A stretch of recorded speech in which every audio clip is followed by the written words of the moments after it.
مساء الخير.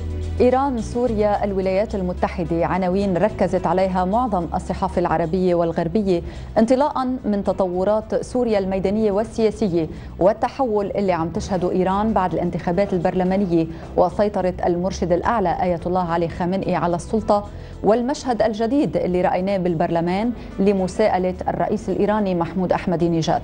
بالمقابل الولايات المتحدة مستمرة بسياسة العقوبات بسوريا وإيران، فهل بدأت مرحلة الوجع الحقيقي والمفاعيل لهذه العقوبات؟ وماذا يجري فعليا على الساحة الإيرانية؟ وكيف يمكن أن تنعكس سيطرة خامنئي على المواجهة مع الغرب؟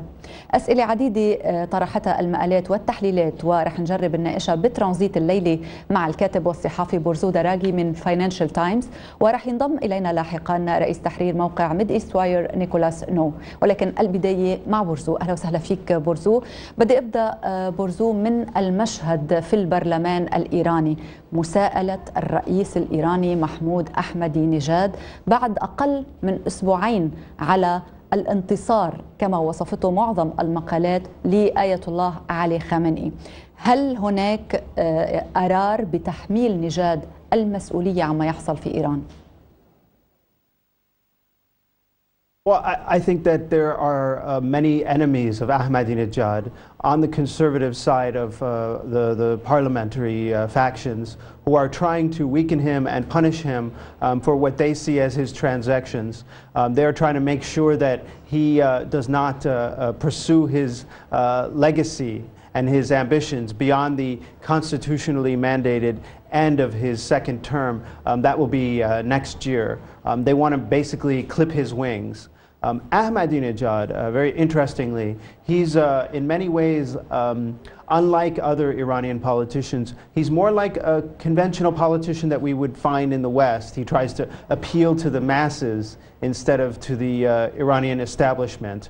He uses colloquialisms and almost street talk when he talks to people and when he even spoke in parliament. And this sort of clash of cultures became very evident in this recent fight on the floor of parliament.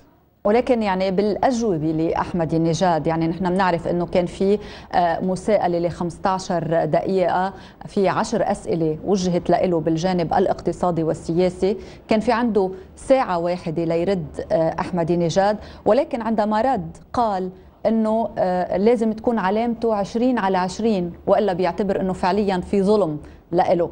هل الرد كيف كان أصداؤه لدى الشارع الإيراني؟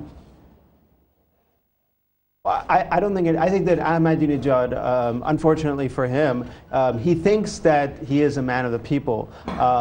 But the problem that he has is that his supporters will always, his hardcore supporters will always go with Khamenei, the supreme leader, over him.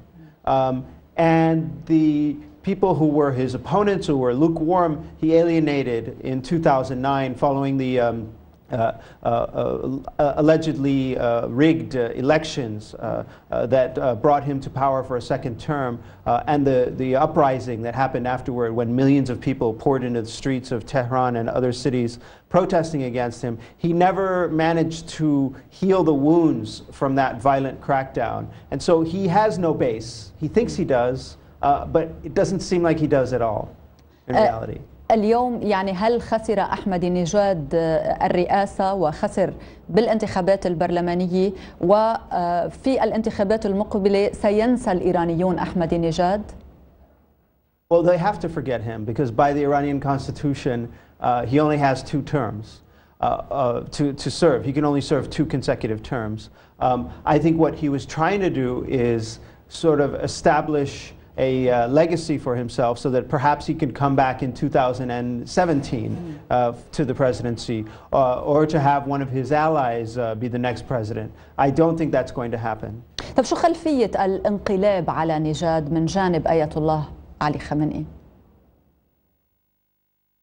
Well, I think that he, you know, if you go on the, I mean, perhaps this is a speculation. Very few people know what is going on inside the inner circle, the top inner circle of the Iranian regime. But if you go on Amazon.com, if you go on the internet, you look at the number of books that have been written about Ahmadinejad, it's literally hundreds. Meanwhile, if you look at the number of books that have been written about Khamenei, it's like maybe one or two. And maybe he's realizing, like, hey, I am the guy who has been in charge. He was president of Iran from 1981 to 1989, and then supreme leader from 1989 until now. This is the man who, even maybe more than Ayatollah Khomeini, he has defined Iran over the last 30 years. And maybe he wants his legacy as he gets older and perhaps fades away and passes away. He wants to establish himself as a great leader of Iran. اليوم ماذا تعني سيطرة علي خامنئي آية الله علي خامنئي على السلطة؟ السيطرة بالبرلمان، السيطرة على السلطة من خلال الحكومة، وكذلك السيطرة على البلاد. ماذا يعني ذلك؟ يعني شو اللي غير بالمشهد الإيراني؟ Najat, this is a really good question, and perhaps the question. Since the beginning of the revolution in 1979, Iran has been rocked by factional strife. Fights within the elite of the Iranian regime, very fierce fights over foreign policy, over whose voice would prevail.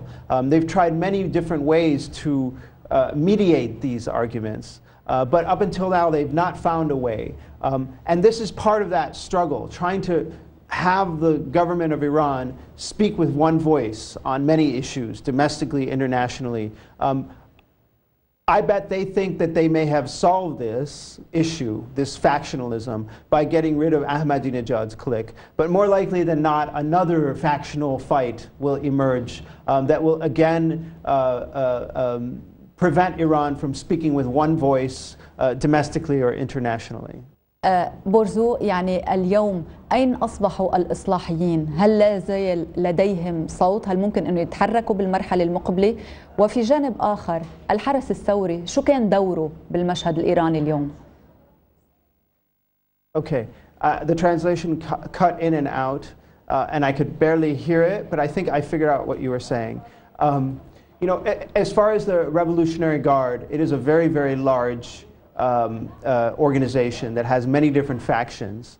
I think the Revolutionary Guard, the most hardline, extreme faction of the Revolutionary Guard, happens to be in charge right now, and they are very much in support of Khamenei and his efforts. What's going to be interesting is after Khamenei passes, what role will the Revolutionary Guard have? Will they step up? Or will they step aside and allow another Khamenei-like figure to ascend?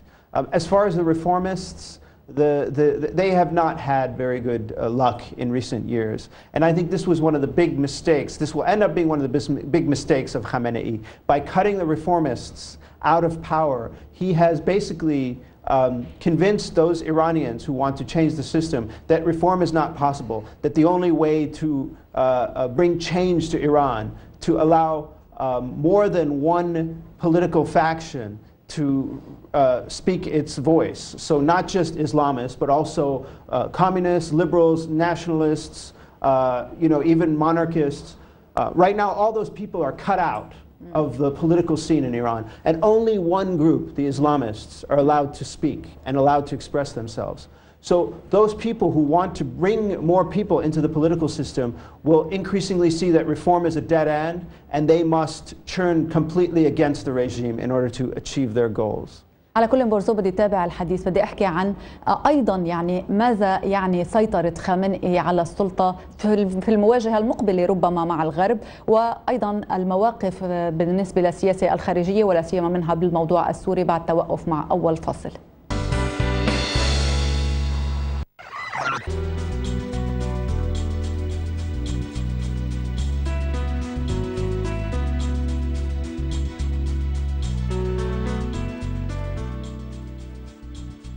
عودة إلى متابعة ترانزيت مع بورزو، يعني كيف يمكن أن تنعكس الانتخابات البرلمانية ونتائجها على موضوع المواجهة مع الغرب؟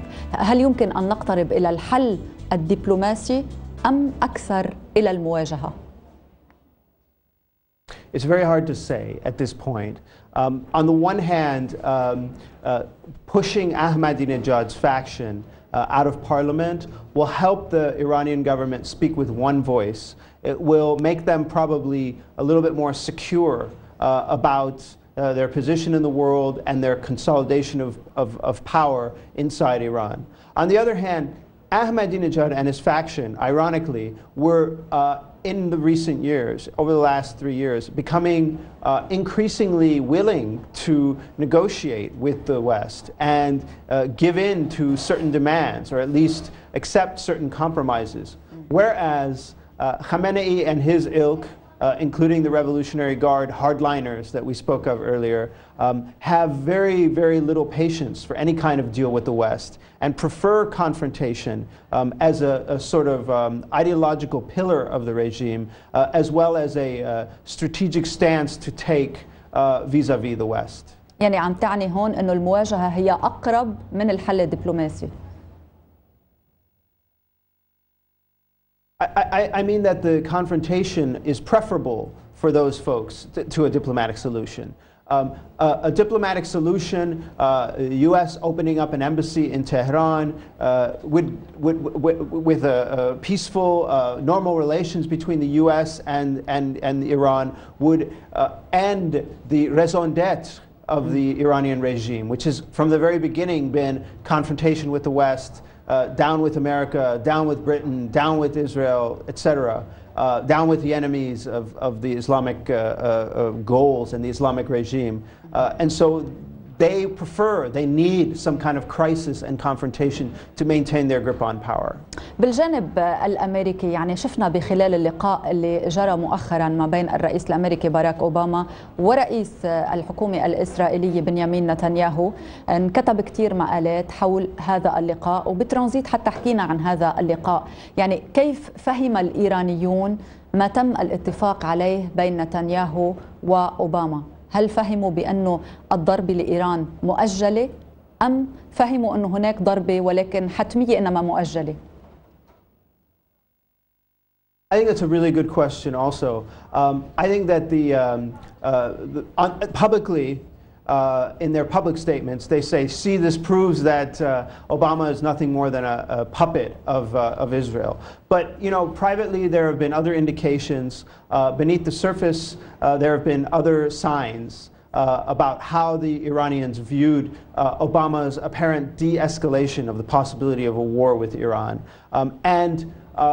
I think that they're probably patting themselves on the back, probably undeservedly so. They're probably confusing Obama's cooling down rhetoric with the success of their own propaganda campaign, which is not what it was. It was not their success at all. It was on the contrary.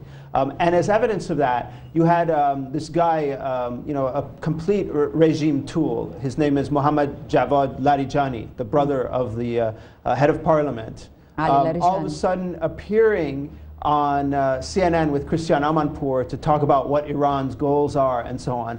And that just made me think that they think that their propaganda tactics are actually working, when in reality Obama takes his own counsel, probably assesses that war with Iran would be disastrous, and probably tells Netanyahu that regardless of what the Iranians do.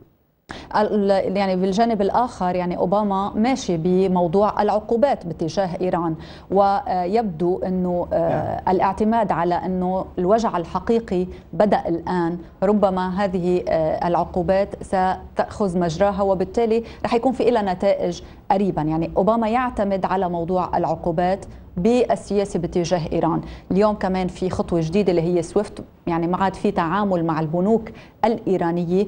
هل فعلا العقوبات ممكن أن تؤدي إلى تغيير بالموقف الإيراني؟ I don't think so.